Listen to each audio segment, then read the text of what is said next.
All right. Okay. So, if anyone hasn't been paying attention to the news, in the last 36 hours, well, basically 48 hours, um, well, realistically in the last week, there's been a lot of coverage of what happened with the assassination of. Can I turn that? Stop that? No, I cannot. All right. The assassination of Charlie Kirk at a Turning Point USA event at the University of Univers- Utah Valley University, UVU, uh, in the US, and the resultant media and social media explosion that took place, and then the subsequent degree of um, consequential fallout for people who advocated not just hate speech, but which to a degree is protected, um, but advocated for violence against one side or another, and were, some people were just behaving abhorrently and got fired as a result. But there were lines that were crossed by a number of commentators and or media talking heads, etc. And as a result, people are facing consequences for crossing those lines. And there is, I guess, almost an expected wringing of hands by the media. And the way it's being um, framed by a lot of the media that continues is that it's been in an attack on free speech and everything else. Right, but there's a reason why he was cancelled in the first place. I can get rid of that. All right. Um, so he's unhappy. Jimmy Kimmel's unhappy that that ABC, which is owned by Disney, have pulled his show off air. And a lot of people supporting Kimmel saying like he didn't say or do anything wrong. But here's the thing: it's not Trump or the government that's taken him off air, despite what people are running around and screaming about. It was ABC doing it, or maybe ABC at the behest of Disney. I'm sure that'll filter out exactly over the coming days. It wasn't.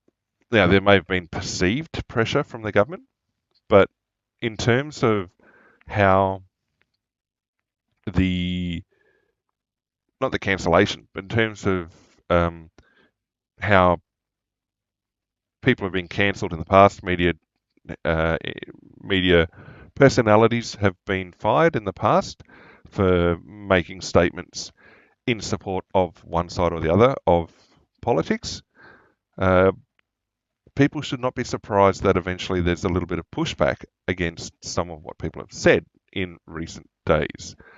I mean, just as a quick example, Gina Carano, Roseanne, Tim Allen, all were fired or faced sanctioning by their owning media organisations as such, or the organisations they work for, because of perceived comments or perceived stance that went against the flow of the at the time, and basically were espousing more conservative viewpoints at a time when people felt that that was inappropriate and felt that they had the power to cancel them without repercussion.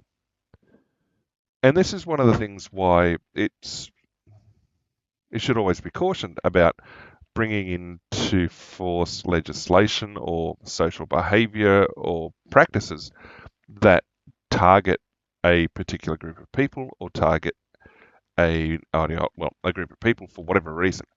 Because come the day that the power of balance shifts to the other side, and it will happen, be it social power or political power, then those same procedures will be used against you.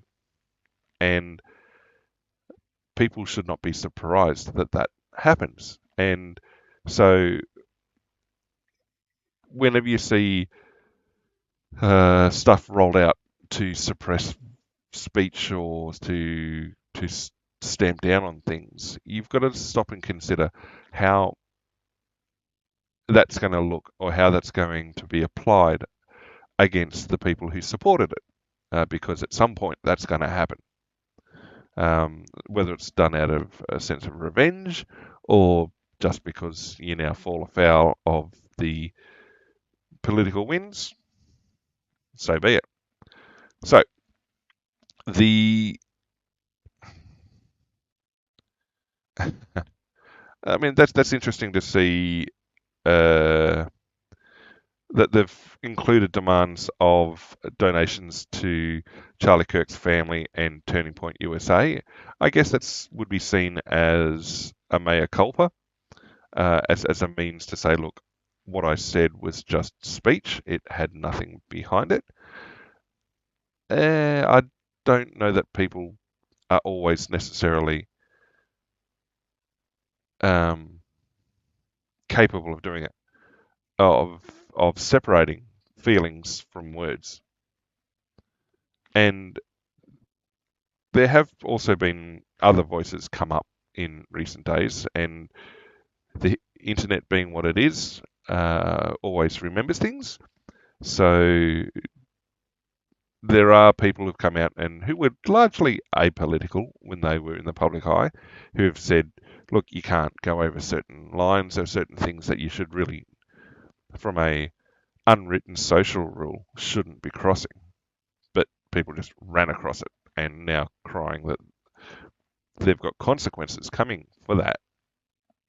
And I mean, everyone saw in last week how there is an effort or an approach where people are taking violent extremes for speech.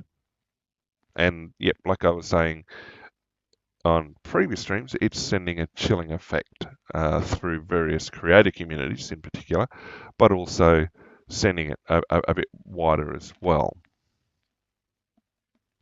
So there was, before the cancellation in particular, there was an affiliate group. So the ABC, the US ABC, not the Australian one, ABC slash Disney, basically own Kimmel's show and then farm it out to affiliates, which are the regional broadcasters for then being carried onto the regional ABC affiliated networks and channels, so that the entire nation can see it, as opposed to just the main markets where ABC broadcasts directly. The preceding Kimmel's cancellation, the Nexstar Media Group basically said, nope, we're not going to show it. We're not going to show Kimmel's show again because of remarks that Kimmel had been making targeting Trump and Charlie Kirk. And, well,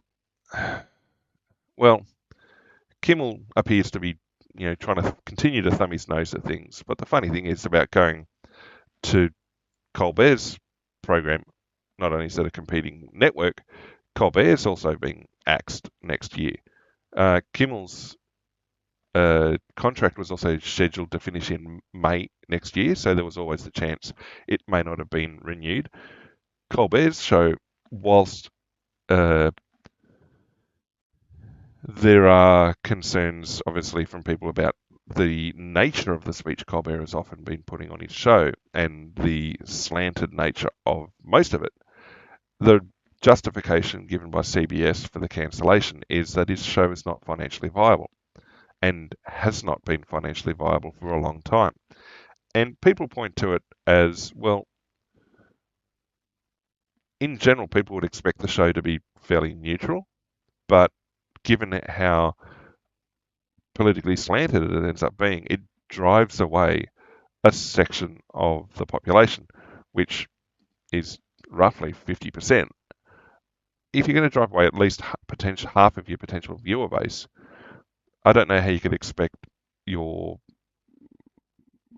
variety show to be, or your talk show to be considered viable for much longer. I mean, there's also the rise of independent, not talk shows, but mainly podcasts and stuff online, where where people can go and, I guess, refine the product that they want to see and and go from there. I mean, certainly, apparently, the viewership he was drawing, I mean, Colbert at least, was less than a lot of high-profile online commentators, a lot of whom were ideologically different from him. So people back in the day when the Man Show finished up considered Adam Carolla to be the the well, not the higher profile, the um, well, it was Adam Kimmel and sorry, Jimmy Kimmel and Adam Carolla were the hosts. People considered Carolla to be the stronger performer, but Kimmel got the big money after the Man Show went away. Now, notably, Adam Carolla has, by and large, kept his mouth shut over time, hasn't really weighed into things, kept his opinions private or in limited distribution. I mean, even in a limited distribution, I dare say there's going to be people who would share it. So he's largely kept his political opinions to himself. They're not saying that everyone has to, but it seems a more appropriate path to staying employable. And I mean, it's the sort of thing every other person has to understand is that if you run around spouting hateful speech, political opinions that don't match with your employer, etc., and do so in an open manner, and it can be tied to you, then why are you surprised that you're not going to be employed for much longer?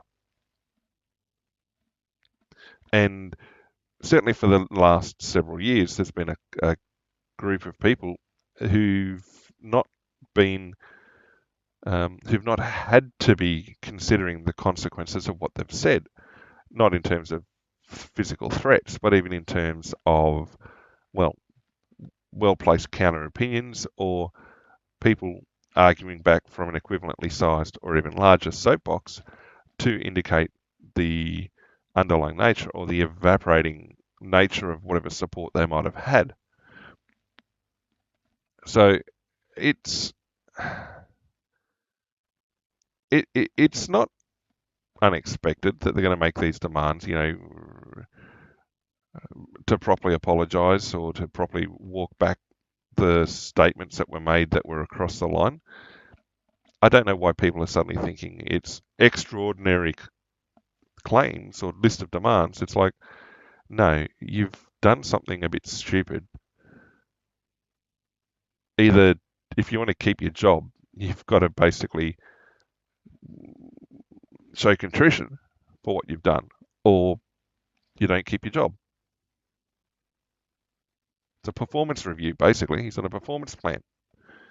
I mean, and also you've got Sinclair, he's also involved as well. Now they're a group that was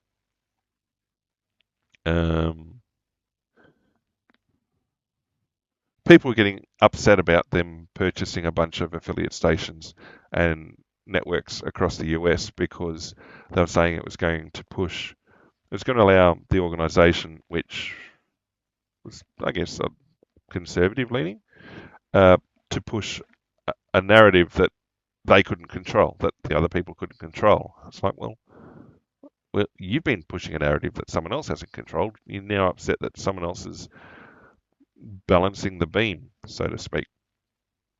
And they were putting forward examples where it was apparent there was a coordinated message going out, to which other people then demonstrated quite clearly how the major networks and even major online presences would often be spouting down to the phrase exactly the same sort of stuff, but generally in different ideological stances. And so people would be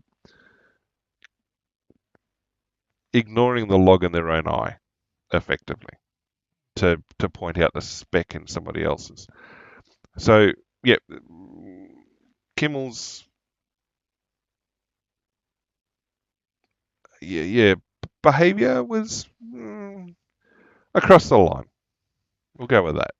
There's reading the room, and I don't know that he has the ability like just trying to think what his name is, the British comedian that hosted the Golden Globes and was on the British Office. I mean, there's a few comedians out there who can do this and who are known for going across the line all the time, and that's the nature of their performance. But at the same time, they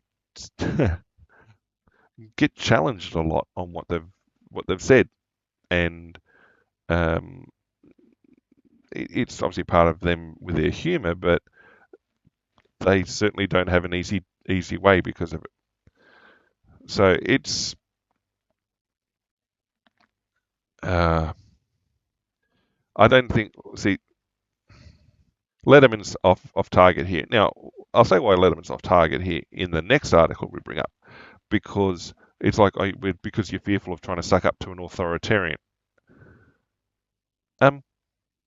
Did he not pay attention between 2008 now, but over the period 2020 to 2024 when it was demonstrated subsequently that the Biden administration often had direct links into social media companies like Facebook and Twitter at the time, and were able to suppress stories, to able to suppress people's speech for no other reason than they didn't like it.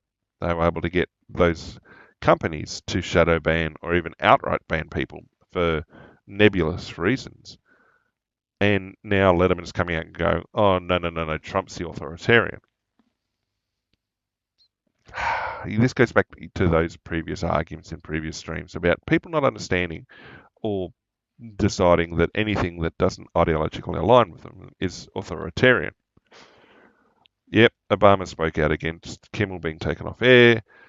And if you go and look on X or Twitter when he made these statements, almost immediately the replies to his statements were being swamped with screenshotted captures of speech that Obama made that was violent rhetoric, and to the point of you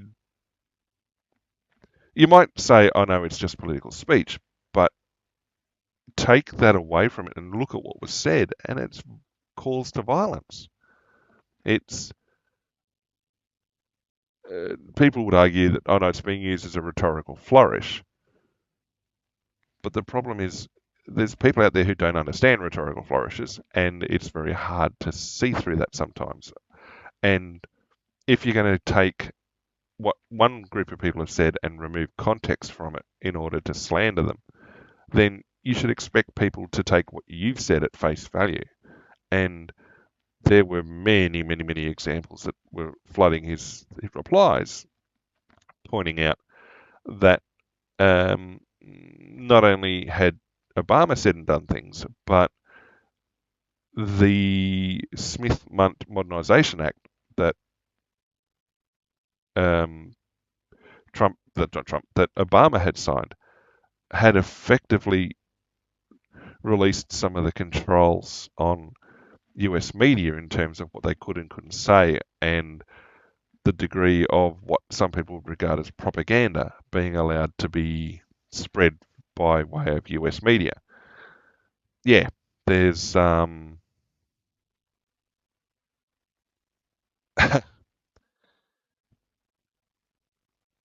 that's tone deaf because he's it, it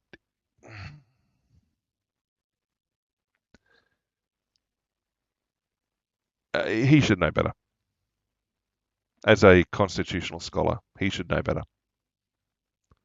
But the take on this is, again, he's saying, well, it was the Trump administration that did it. But again, it was ABC that cancelled Kimmel.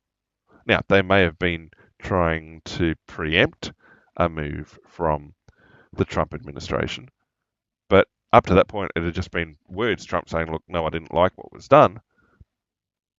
Okay. As people protested, he's not a king or an emperor, despite what people might think. He's not an authoritarian. Even the articles claiming that he's authoritarian admit that he's acted completely within constitutional authority and within the limits of pre-established judicial and legislative boundaries. And people still saying that he's being authoritarian and everything else. No, no. Coming from a person who denied due process to American citizens before extrajudicially executing them by way of drone strikes, yeah. And yeah. So obviously the article is anti-Trump because it's coming from the media, and this is like the argument that TV networks should have their licenses revoked.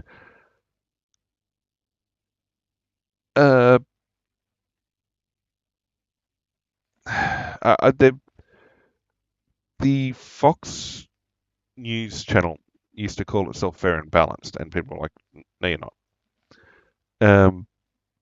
If you look at the broader environment of US media reporting, it was one of the few voices that was conservative. So maybe you could say it was trying to make everything else more fair and balanced.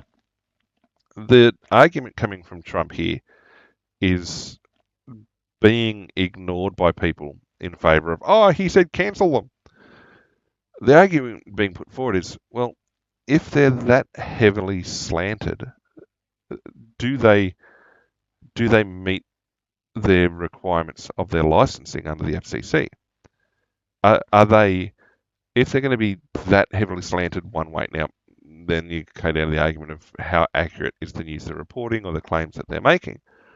But if you're 97% against a person who has now been returned with a plurality, been returned overwhelmingly by the populace and by the electorate, surely you now look at that as potentially being a politically aligned organisation that is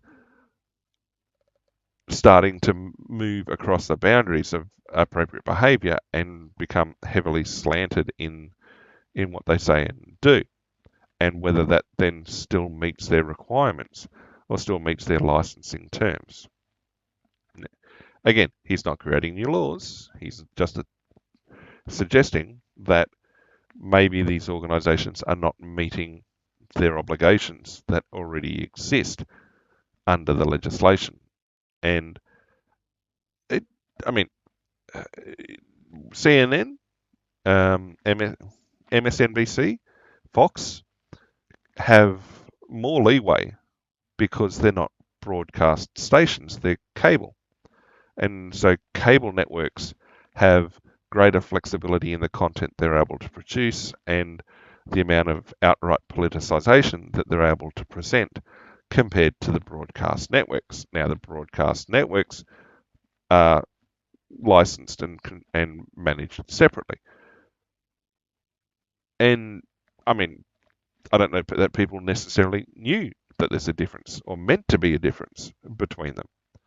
It's, I guess, if you come and look at Australian media, there is still slanted behaviour by broadcast and cable channels and stuff like that. But you can still see it in that Sky News Australia and Fox, Australia doesn't really have a Fox channel. Sky News Australia isn't necessarily, I don't think they used to have a broadcast license, but with the whole mix around of digital broadcasting and everything else. I don't know whether they are now considered a terrestrial broadcaster, but they weren't for a long time. And so that allowed them to position themselves very differently from 7, 9, 10, ABC, SBS, and who were the broadcasters. And the same in the newspaper space. There are certain things that you can and can't do as a newspaper publisher. So you've got, even here, you've got this different rules for different media, uh, broad not broadcast media, different transmission media as such. And so the stuff from Trump is basically saying, well, it's he's effectively saying it's kind of expected that the cable channels will do this because of their legislation. But the fact that the broadcast channels are continuing this even after the election and everything else, it suggests that the politicisation of media and speech has extended far beyond boundaries that would have once been deemed normal or appropriate. So, and despite the upsetted rhetoric, yeah, this is true. It's up to the chairman of the FCC. Trump can say what he wants. He's not the one making the decision. So, um, it's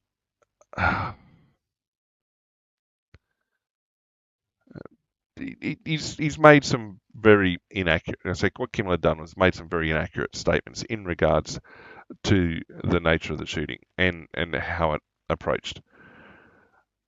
And apart from the fact it apparently breached the FCC rules, I guess people feel emboldened because they'd not been pulled up before. So yeah, and it shouldn't be surprised that people didn't like what he said. And at some point, somebody who's got the means to cancel him came along, i.e., the people he works for. And so, yeah, you've got all sorts of odd statements coming from the unfiltered, unwashed masses in the comments beneath it. I mean, there's a bloke there there's a commenter there that points out very briefly the origin and that he wasn't necessarily great, and yeah, you can see from these comments that there's a lot of people here who, well, base their understanding on what the media told them. So I've seen one article that talked about what rules they broke. Now it's coming from the Federalist, which is, we'll go with a fairly conservative platform, but the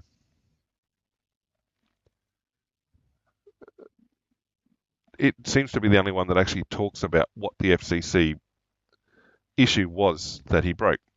So the actual specifics, does it actually cover it? Here we go. Violating the FCC regulations that prohibit news distortion or a hoax. According to the regulations, the broadcast by a station, so this is talking obviously about broadcasters, of false information concerning a crime or catastrophe, so I would say it fits the status of a crime. Some people would also see it as a catastrophe. Violates the FCC's rules if the station licensee knew that the information was false. At the time, Kimmel made his statement saying that it was a MAGA dude that shot Kirk. It was well known that the shooter was left-leaning, and whilst he'd come from a conservative family, it was known and had been widely published that he was active in had espoused very much leftist positions, had the appearance of having pre-planned it, was in a relationship with a other leftist who was also trans. Had I'm not 100% sure whether the supposed chat logs had been released at that point, but there was enough information and that had been released and was readily available to indicate that no, he was not aligned. He was not a Trump supporter or anything. His family were conservative, but he wasn't, and there was plenty of evidence that showed that. So the licensee knew that the information was false. That can be demonstrated. Broadcasting the false information directly causes substantial public harm.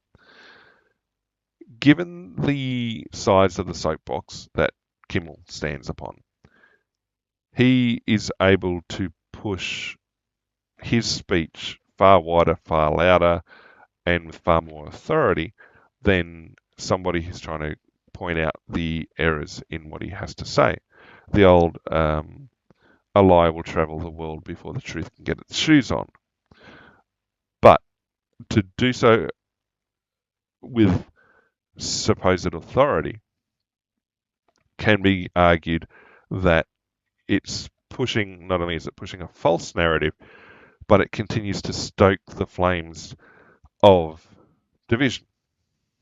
And given that Kirk had been assassinated for speech, surely the broadcasting network would have understood that continuing to push an inflammatory rhetoric that was wrong could have potential harm. Well, it certainly from a conservative outlet like the Federalist, they're going to be looking at, well, they would say that he willfully understood this. The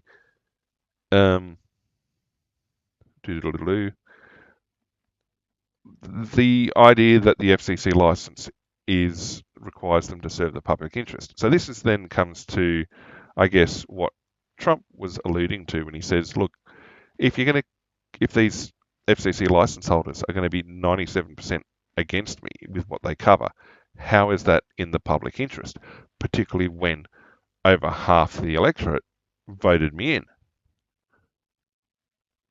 Do you see where it's coming from? I mean, if you can't see that connection, if you can't see why that's a problem, you need to stop and think about it a bit more. But it's also, and then the article goes into a bit more about the differences between terrestrial and cable networks. So hence the relaxation in what you can say in terms of speech, what sort of words you can and can't say. But it's licensing. It comes down to licensing. And so yeah, people are like, oh no, it's a violation of the First Amendment. Well, sometimes speech has restrictions, particularly if you're being licensed to act in the interest of things. Now, quite clearly, this guy's carrying a political political position on it, as opposed to a more neutral position. And I mean, yeah, that's a good summary of what I've been trying to say. And that's from, in fact, I didn't zoom in on this channel, on this site. There we go, now you can see. The public interest means you can't be running a narrow partisan circus and still be meeting your public interest obligations. All right, ignore everything that's going on around it. And that's a fairly reasonable statement.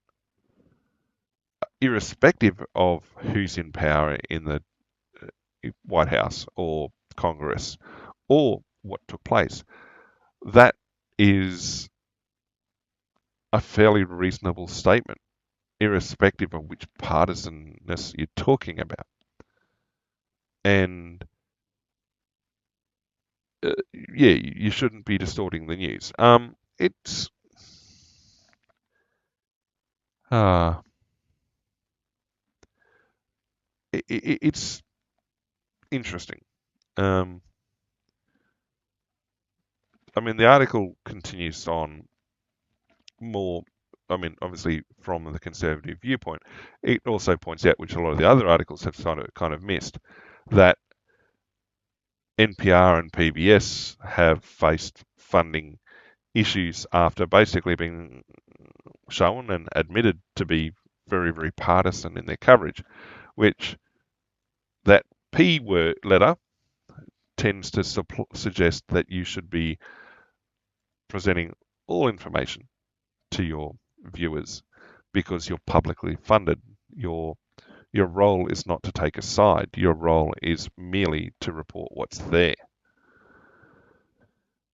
But that's a bit difficult for some people to do, apparently. So it's kind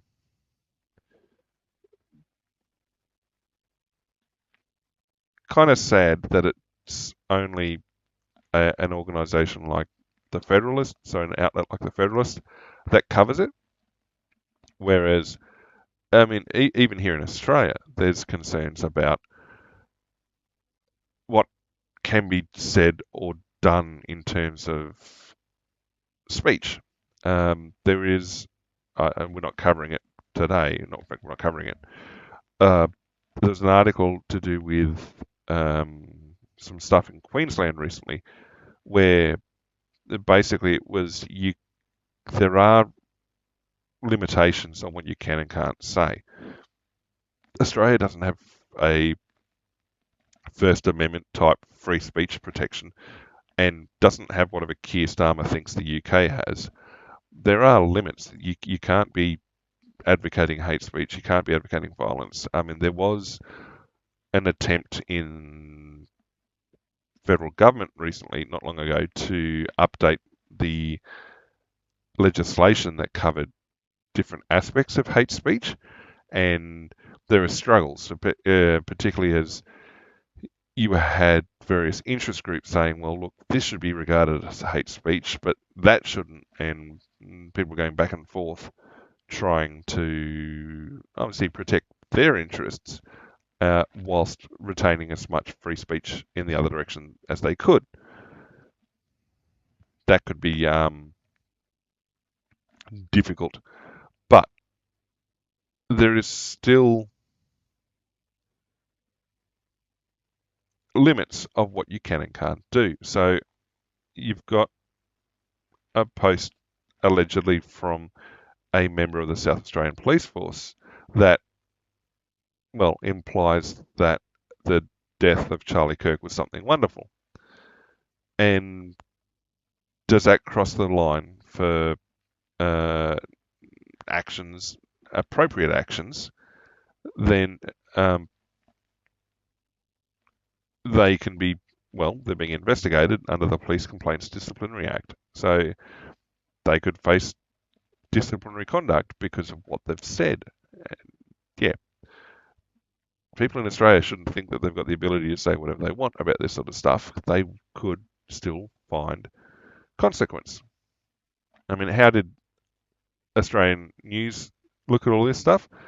Well, if you come from it from their point of view, it's, oh no, he took a minute to lose his career. It, but the other part of it too is, okay, this is the straw that broke the camel's back. People were already unhappy with what Jimmy Kimmel often said and how he said it, and the idea that, oh no, it's only a minor stir, exposes what the author of this article and its platform believes the nature of the speech was, which just goes to show a lack of understanding of the FCC limitations and the fact that, okay, oh, it's only a minor stir. Well, it was a minor stir that caused the Next Media Group to stop carrying the show. And it's, uh,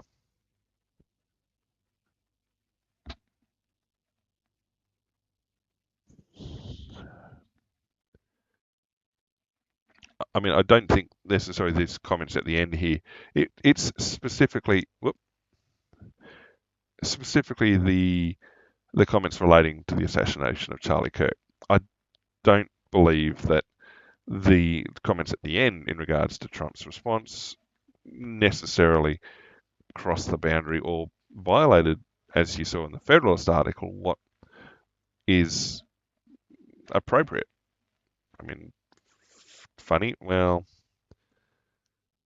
um, it's just people people thinking that they could have said and done whatever they wanted and not face consequences. But all right, the expected is then coming out. The they're going on the offensive that um, yes, there is a financial element to it, particularly with the contract coming up for renewal in May 2026. But they're saying that it's a suppression of speech. That it's I don't see that. It certainly hasn't stopped any of the other channels saying stupid stuff. And so, yep, there's hand wringing and crying over here that, oh no, it's a suppression of speech. It's the problem that it's now crushing First Amendment rights, that it's sending a chilling effect through the news because of the cancellation of Kimmel. Um, well, don't say stupid stuff then. But it's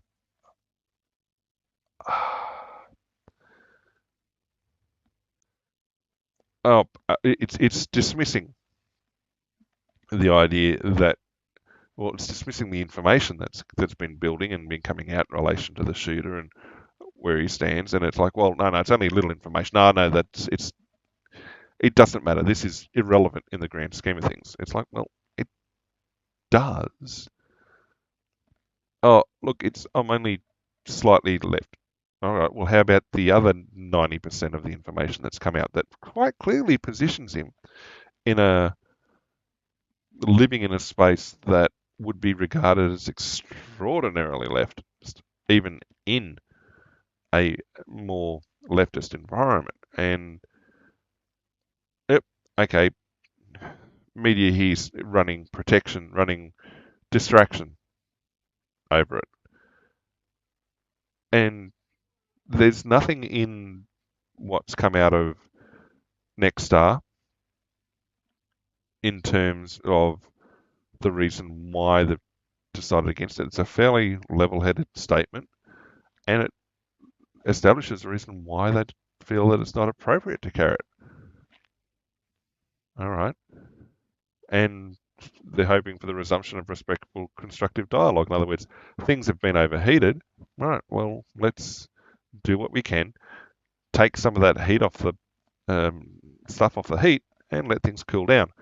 How do you do that? You can take some of the voices off the networks. But okay, now it's because they're involved in a takeover of another broadcaster. Therefore, they're apparently being buddy buddy with the FCC, and it's all an attempt to suck up to Trump. How about accept responsibility for what you did? But no. We can't do that. We've got to blame the right for something, and it's apparently the Conservatives' fault that they're trying to purchase things. Yeah.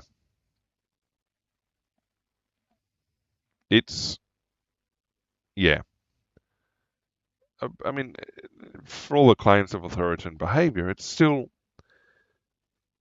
was the ABC, it was ABC/Disney that pulled it, not FCC or anything else. Now, presumably there would have been communication saying, look, we think this might be a bit too far.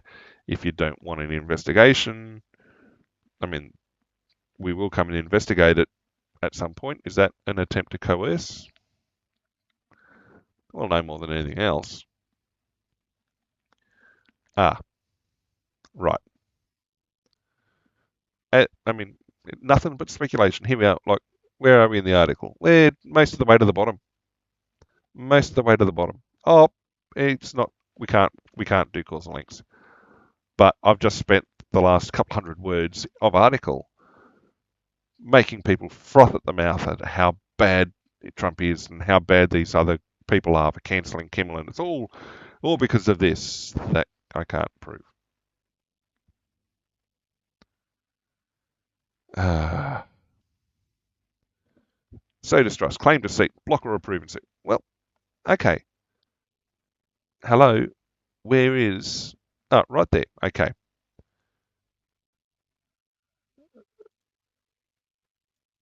Why? Why Paramount settled the 60 Minutes lawsuit? It depends on which side of the political fence you sit on. And the fact of the matter was, they settled. Now, people saying, well, did they gave up? It's like, well, hang on. You can settle because you don't want the expense and you did nothing wrong. When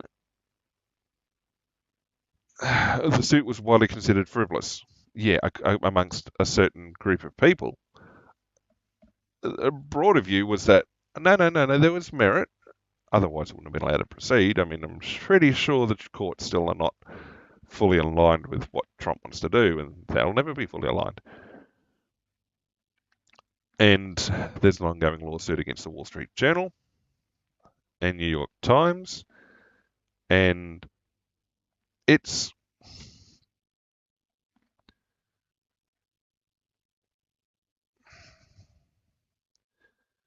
pretending that what Trump has done is unique when pretty much every administration does the exact same thing. They pick who goes where and gets what and who has access to what. And oh no, it's an assault on the ability of the media to report or voice opinions. Um, do you read your own paper or look at any of your media? There's it's an autocrat. Well, hang on. You've got an article here spewing vitriol that you cannot prove causal links on. The two things don't match up. It's uh, it's someone having a whinge because there's now focus turned on them and potentially having to have some form of consequence for what they've been saying unchecked until now. The funny thing is too, there was a press gaggle that the that had, spoke to Trump at one point, and there was an Australian ABC reporter part of it, and got to ask Trump a question.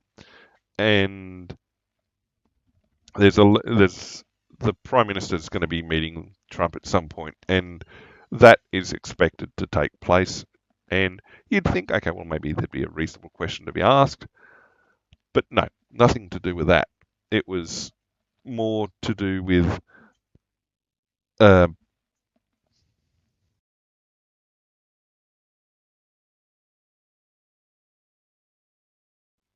it, but they're asking about Trump's business dealings. Now, as far as information's come out previously, he's divested himself appropriately. His children are running it.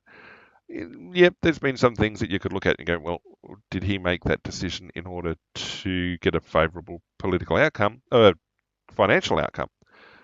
Well, he certainly lost billions in his first uh, administration. Now, I'm sure if he wasn't divested properly, there'd be a lot more yelling and screaming about it. But there's not. And so it appears as a cheap shot more than anything else. And so Trump kind of responded from the hip and basically took a swing, not a physical swing, took a verbal swing at the ABC reporter and the ABC, saying that, basically asking stupid questions like that is hurting Australia's reputation, particularly when you want me to be thinking good things about your nation leading into uh, discussions with your leader. That part was left unsaid. Now, is that a case of you've got to flatter Trump if you want to get positive outcomes? Well, I mean, maybe you had to flatter other presidents to do the same thing. It's, yeah. I mean, yeah, okay, hard right. Okay, well, National Senator Matt Canavan basically said we shouldn't be wasting money to send ABC reporters to the US. I think it's a bit of a side thing. Um,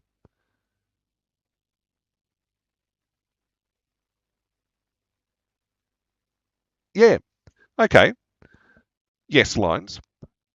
The average person would be interested in how a president is becoming so wealthy in office.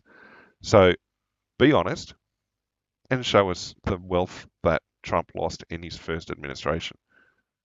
Show the wealth gained by Obama and Biden and the apparent payola schemes that come through after they've left office.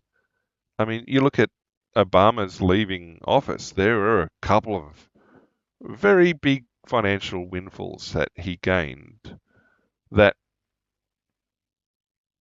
can, on the surface, apparently be traced to decisions made by his administration, particularly towards the end, in terms of where to grant certain high value contracts for mainly textbook production, and there's a few other things as well. And why else would he gain that windfall? Oh, all of a sudden people think he can do X, Y, Z. He's shown no history of that previously. So, yes, please, journalist, ask those questions. Explain how the politicians enrich themselves. Go on, show the relative wealth gain of the various presidents, including the current one. I think people would like to see that. But be honest. Show the truth. Don't slant it and hide things that are disagreeable with whatever your viewpoint is. So, yes, he's having a whinge. He's having a cry. And we are going to be looking at an article a little bit later on about Australian journalists asking really tough questions of Hassan Piker appearing on the 7:30 report and how much they gilded the lily. I mean, there's other words I could use too, but I don't think they're appropriate for now. No, no, no. It's people having a whinge for being called out again. Uh, Still citing reports on ties to Russia, and which again disproven. It's like, I mean, take Trump's statement on Russian ties on the surface of when was Crimea taken? When did the land invasion take place? If Trump was the puppet of Russia, as much as I said, why was nothing done in those 4 years that he was president the first time? It it it's it seems that every time someone tries to create an argument further that is disproven by reality, they convolute things more and more and more. It's like a kid being caught out in a lie that they're refusing to back down on. As you keep showing the truth and providing evidence that they're lying, you'll see them make up more fanciful reasons why their lie is what you should believe in. Well, it's clear that some people never grew out of that phase. And of course, how do we back that up? who's the real fake news lizard? Okay, it's Trump is fake news, fake news, fake news. Again, it's sort of tying into the calling out the Australian ABC reporter, and well, standover tactics. No, you you're getting a free shot here, and when someone finally pushes back against your rhetoric, you're like, it's too hard. It's standover tactics. I'm pretty sure I'm reading your article on the newspaper right now. I'm not having to go to some secret news speakeasy to get opinion that's not permitted. No, that was more social media 4 years ago when it was apparent people were shadow banned or outright banned for having the wrong opinion. Crying about dismantling of things. There's fears for independence. Let's go back to that article a couple of days ago of the opinion of, oh no, he's a dictator, which admitted he is acting completely within his constitutional authority and within the limits of what's been established by prior presidents and legislatives and the courts. It's rhetoric. Bad rhetoric. And it's like saying that he's made Jeff Bezos cave in. How? Bezos had more money than Trump. It was more. It was more a realization that the Washington Post had become overwhelmingly partisan. Democracy dies in darkness. No, no. Truth dies in the Washington Post. It it balanced a little, like it became a little less partisan as afterwards, but still overwhelmingly slanted. Now, I mean, they say don't pick an argument with people who buy ink by the barrel. Well, sometimes if people who are buying ink by the barrel are that wrong, yeah, I mean it's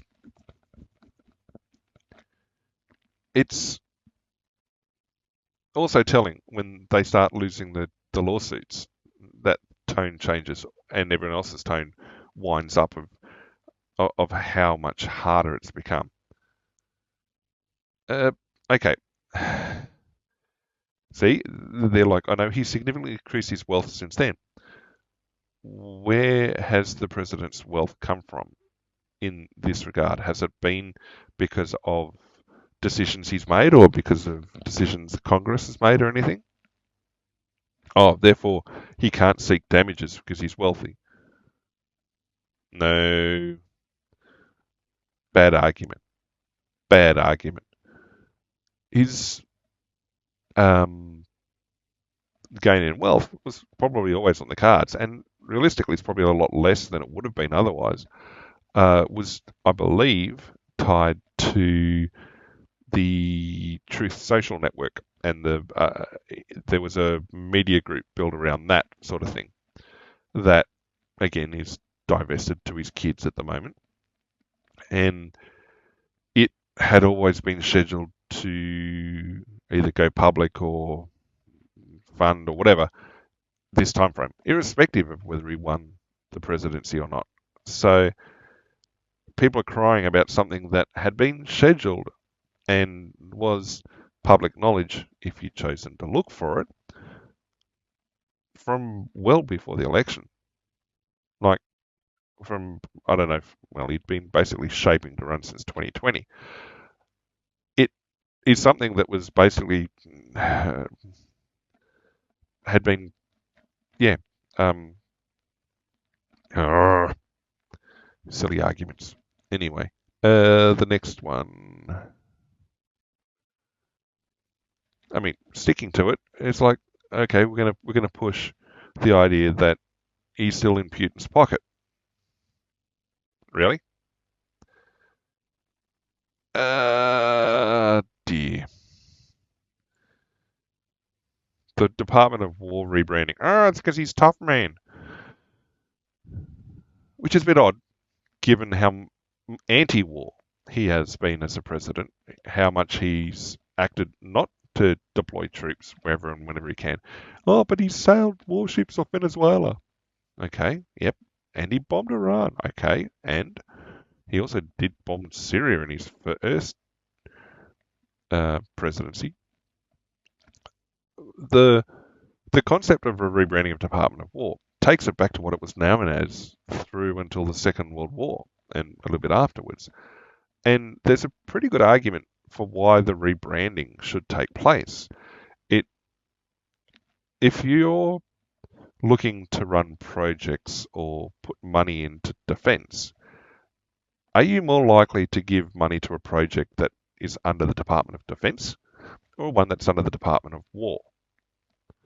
Well, I mean, the whole idea of defence departments is that they should have kinetic operational capability to conduct warfare, not just to hug trees. All right, rebrand, be on message. Know that your role is to take and apply military power to further the interests of your nation. That's what militaries are for.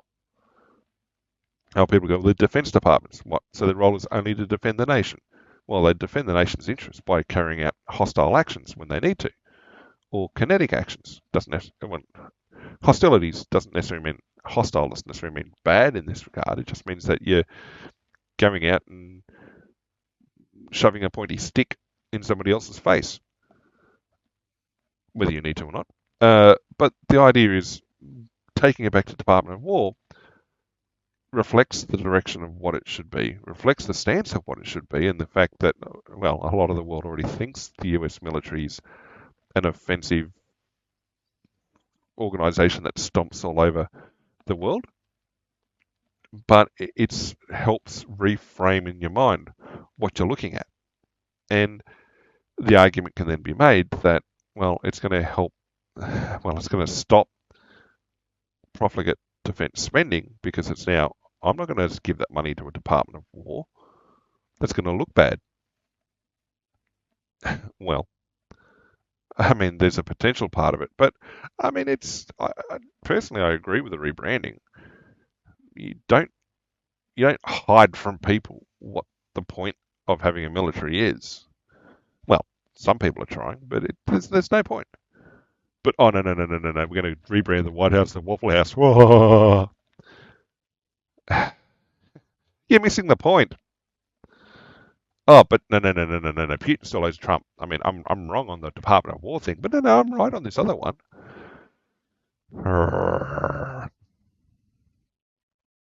So,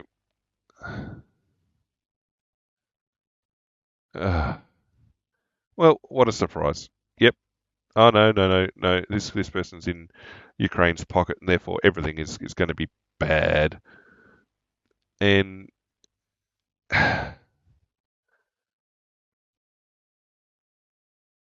well,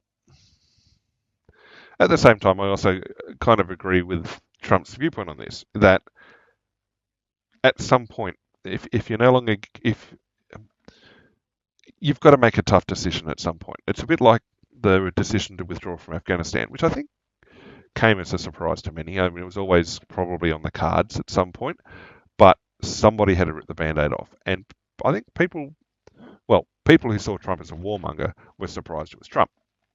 People who saw Trump as being a traditional Republican going for smaller government and less involvement in foreign wars weren't surprised that he was looking to cut the cost and the fact he's a businessman.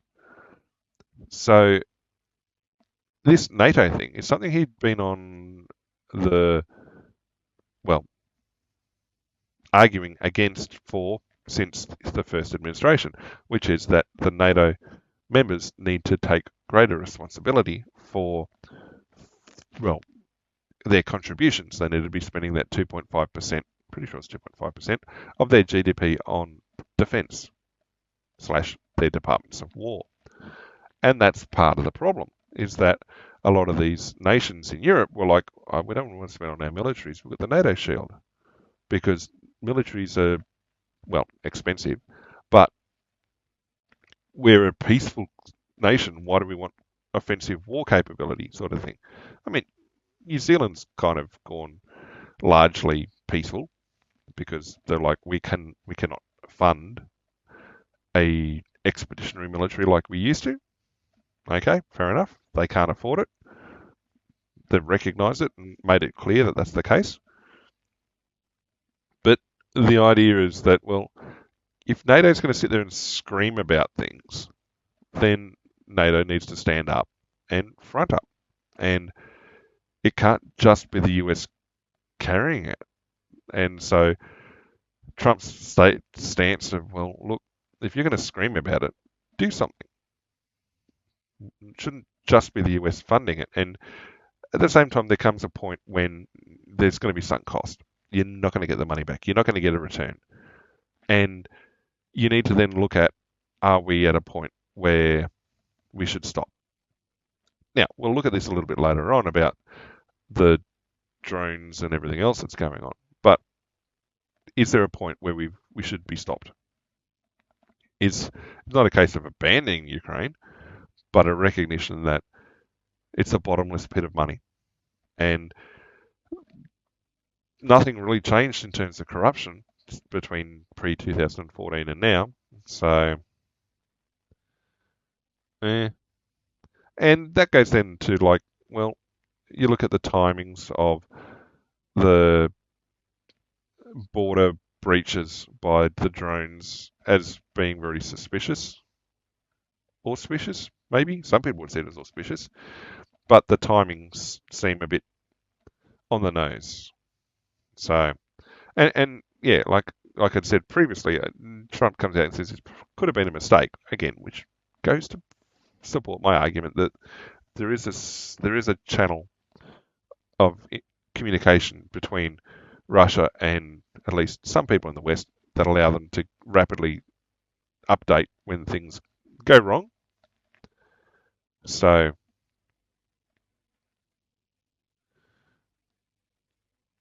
unfounded speculation. Really unfounded speculation. And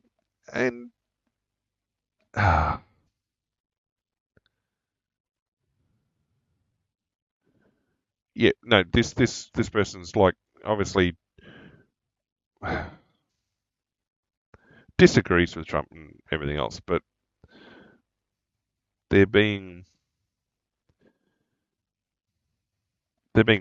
petulant, really.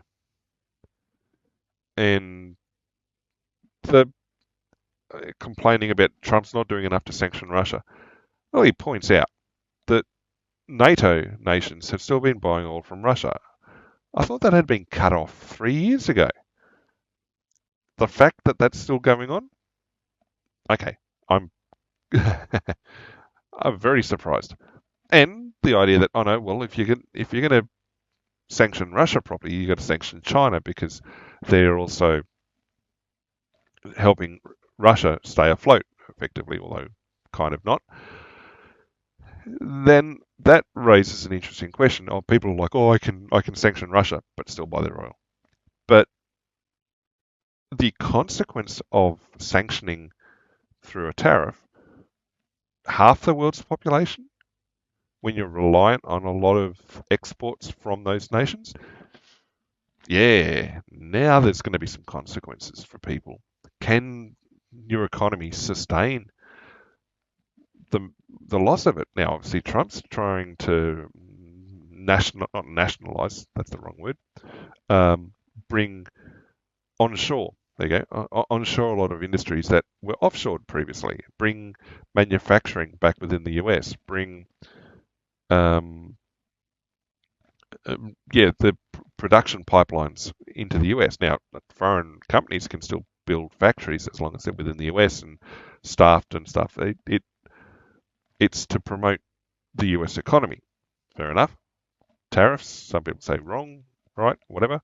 But the point being that he'd already seen this, and yeah, there were people yelling and screaming when it seemed there were backlogs uh, of shipping from China building up, and there's plenty of footage online if you only go look for it of how afraid manufacturers in China are at the moment, particularly not like Foxconn and the ones that have the big contracts with the major Western companies, but more independent manufacturers that sell grey market goods or even their own branded goods into Western markets because the orders have dried up because they can no longer be sold at a marketable rate. It's having an effect. Now, can the other NATO economies sustain that? I don't think so. I think a lot of them struggled even with the Russian sanctions. And as Trump pointed out, they're still buying from Russia. Which is probably why Putin's just sitting there like, you guys are doing what? And Trump pointed that out to Germany. And Merkel didn't like that in the first administration of, look, you can't yell and scream about Russia if you're still buying the oil and gas from them. If you can't cut yourself off from it, then it's just empty words. And I think that's something that scares Ukraine is the realization there's a lot of empty words out there. So, oh, yeah, no, it's all Trump's fault. It's all Trump's fault.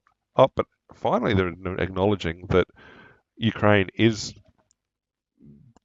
continuing, not just started, they're continuing their drone strikes inside Russian territory and everything, which most people have sort of looked away from or looked beyond and like, no, that's not really happening, and crying about Russian strikes in Ukraine. And it's like, well, again, you're poking the bear in the eye. Don't be surprised when the bear pokes back. But yeah, people are lost the plot, I think.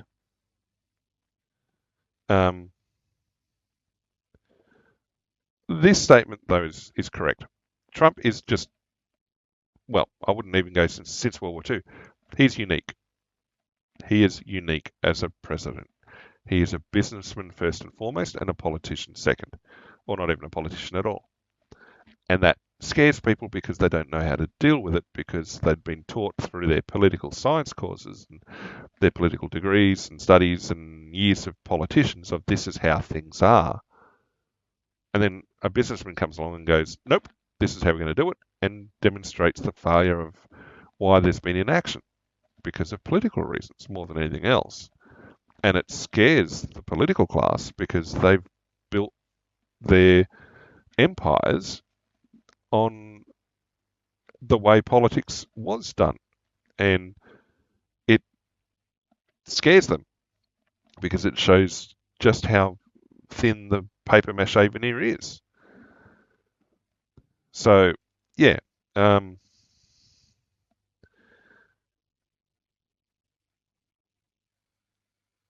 Okay. This is, no, I don't believe that. I I mean, I don't think he likes Zelensky for a lot of reasons, but certainly there was a surprising. I think Trump was surprised at the first impeachment how that was swung, and probably didn't realise the depths to which people had their fingers in some pies that he wasn't aware of at the time. Hence, led to it. And no, no, no. This is just, yeah, okay. Well, it's out of the New York Times. What a surprise. I don't know. Going to talk about that. Putin.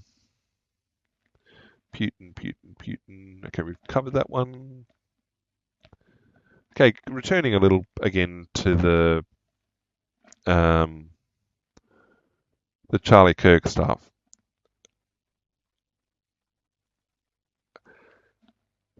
I don't know how that's defensible. I really don't know how that's defensible. Now, yep, don't lie about don't sugarcoat the truth. But uh,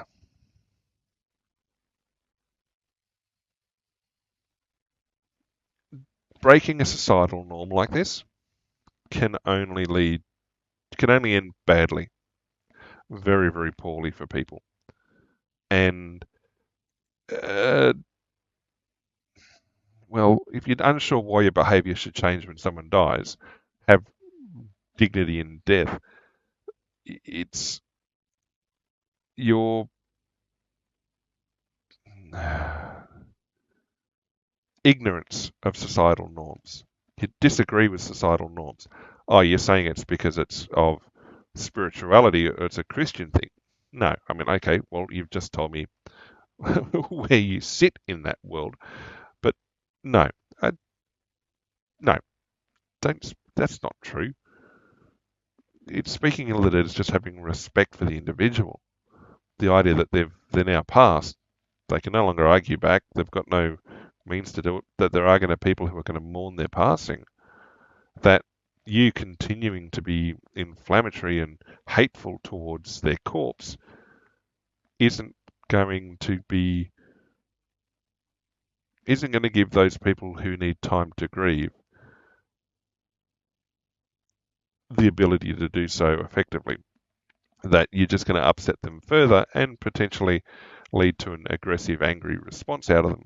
When, look, it's simple enough to say, look, they tried, they did their best, I didn't agree with them, that they are no longer with us, and move on.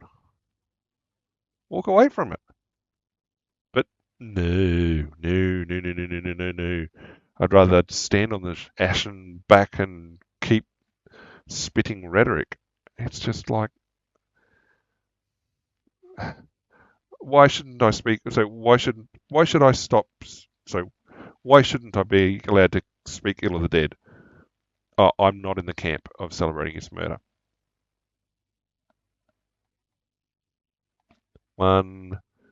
2 paragraphs away. Okay.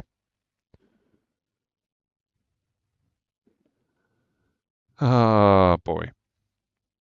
Oh, this is interesting. I mean, obviously, I'd read this before, but it's just like, oh, great that we banned guns under Howard, the gun buyback scheme. But, oh no, we turned back the boats, killed lots of people.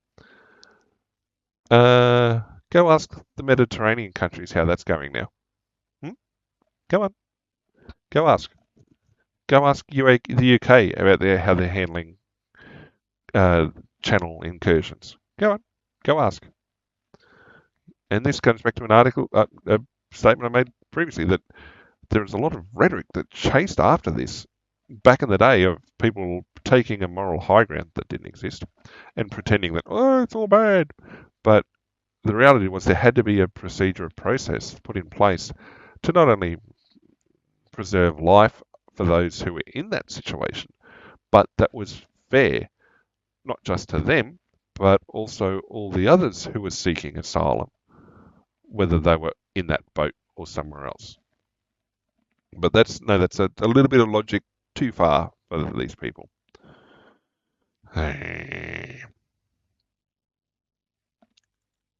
This inflammatory statement. I cannot speak highly of a person who, when living, was filled to the brim with hate, that he was a white Christian nationalist.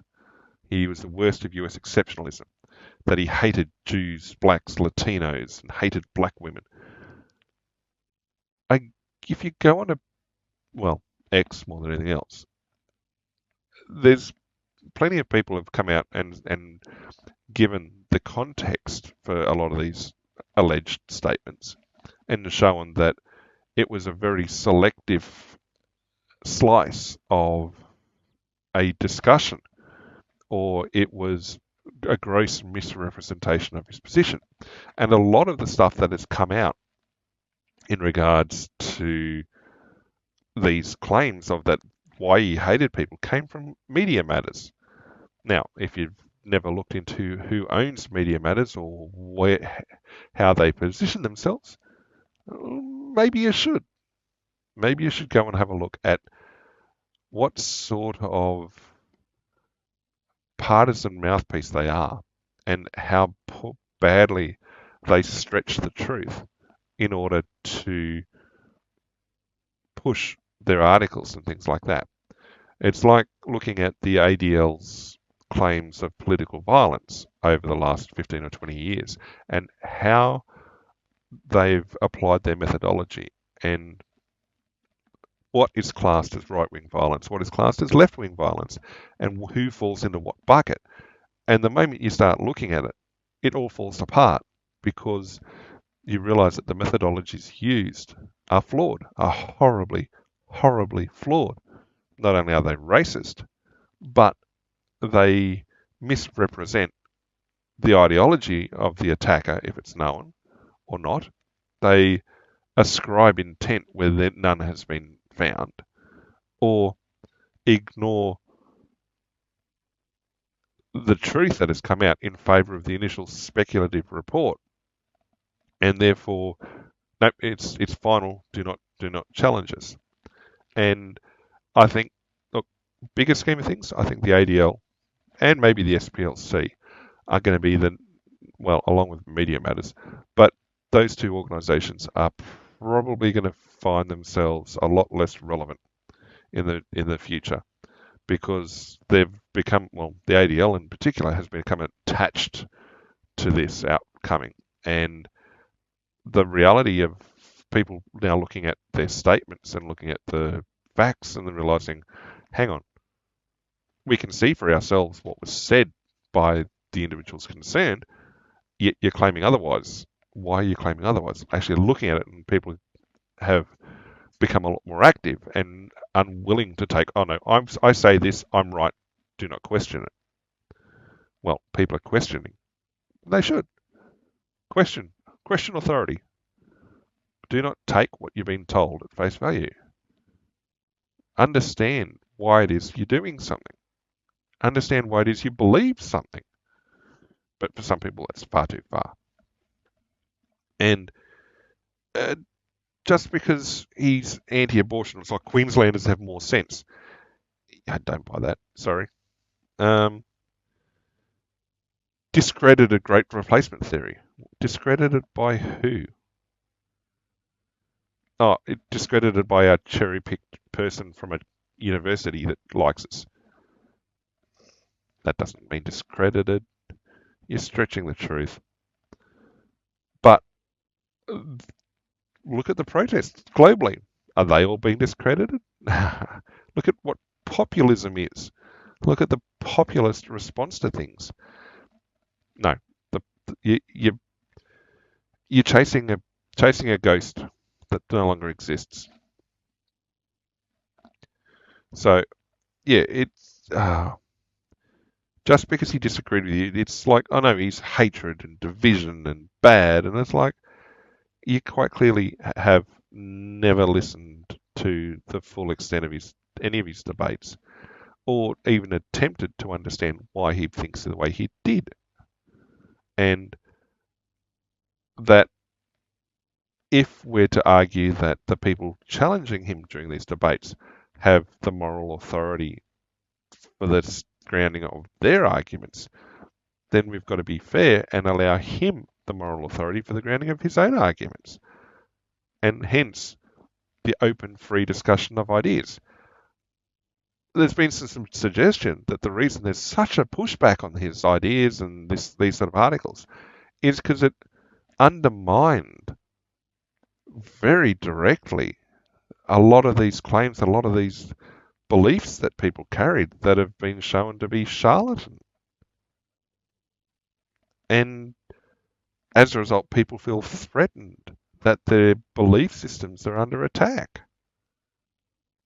Or maybe they're finally understanding what a lot of Christians felt when their beliefs come under attack and from the norms in society.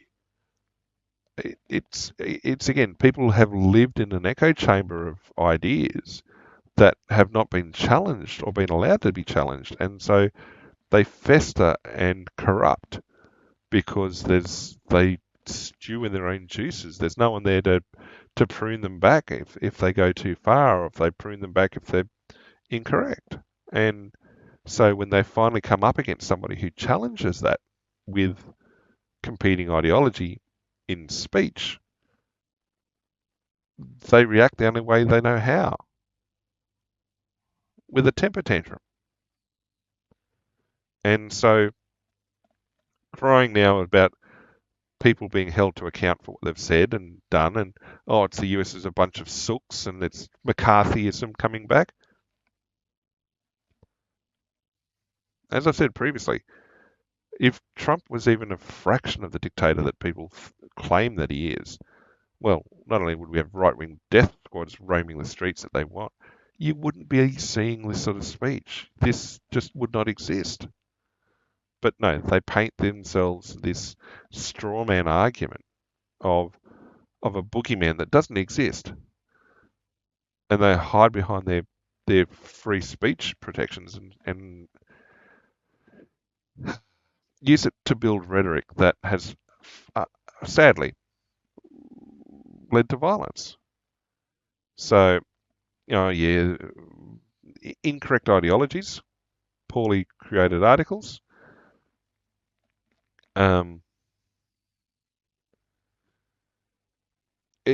It's oh no, it was bad that it's like, oh no, they fired me because I've without things. I'm a black woman. I should have been allowed to spit hateful rhetoric without anyone checking on me. And then the other media's like, oh no, it was bad that they sacked this Washington Post columnist. She wasn't sacked because she was black. She wasn't sacked because she was a woman. She was sacked by the Washington Post, a notably leftist paper, because she lied and made up from whole cloth quotes that she attributed to Charlie Kirk, and then basically built a strawman and targeted it in her own columns, and basically went far beyond the boundaries of what was acceptable. I mean, you could argue that the Pulitzer Prize in the past, I mean, if you look at who the Pulitzer Prize was named for, it shouldn't surprise you that there are organisations that have had to hand them back because they were given for lying, in essence. Claiming that, whining about Jeff Bezos and the Post, and then that it's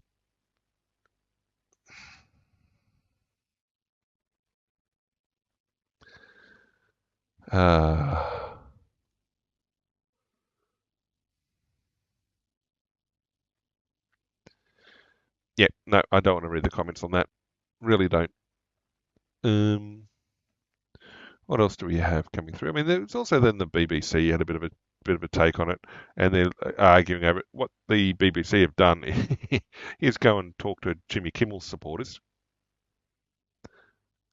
about their opinions on why the show was axed. It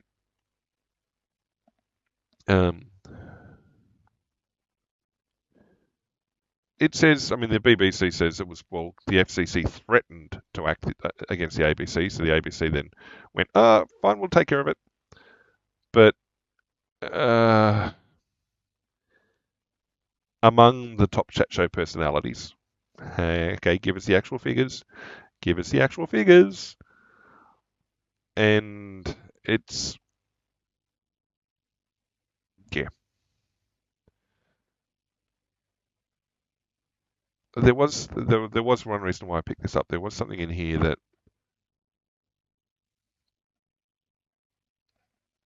so Barstool Sports, Dave Portnoy.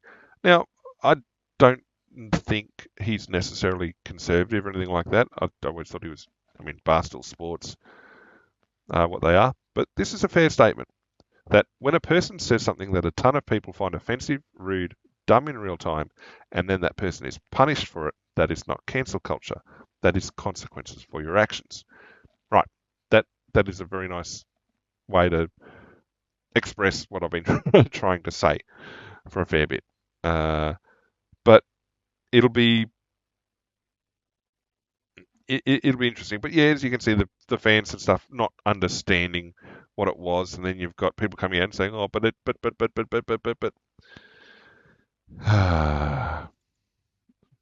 It's, yeah, we will see. I mean, it'd be interesting to see the article here about what the Australian media considers the real reason. They were bad timing. They were poor timing. Um, that it was because of the attempted takeover. Uh,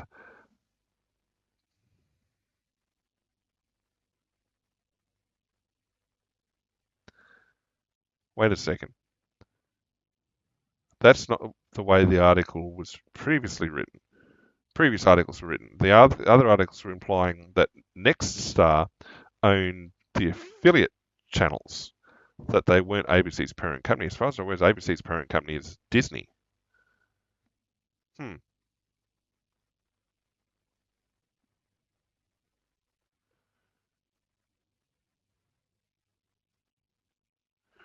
Right. Okay. Yep. Okay. So the subsequent paragraphs imply that it's to do with the local owner. So, yep, this paragraph, this sentence is incorrect. But um,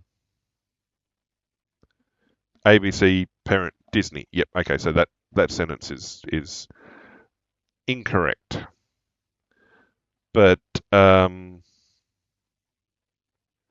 so Sinclair Broadcasting. This wasn't seen in other articles, saying that yes, local TV giant with a conservative bent. Yep, you should have heard the screaming and crying when it started buying up local affiliates.